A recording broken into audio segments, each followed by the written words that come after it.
Greetings, everyone. Today we're going to have,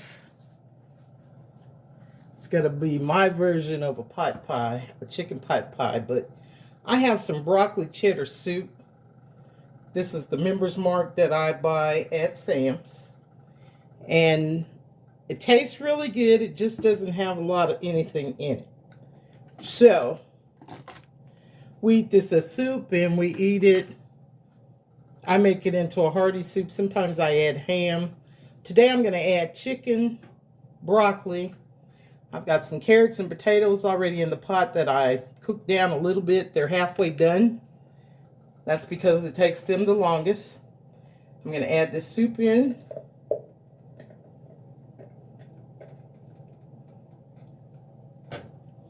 I took some frozen broccoli and chopped it up. I'm going to add that in. It doesn't have very much broccoli in it.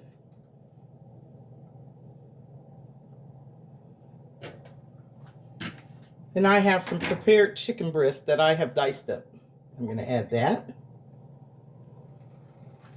I'm going to let this come to a boil. We're going to taste it, adjust the seasoning, and I'm going to put it in a pie crust. If it's too thick, we'll add just a little bit of half and half.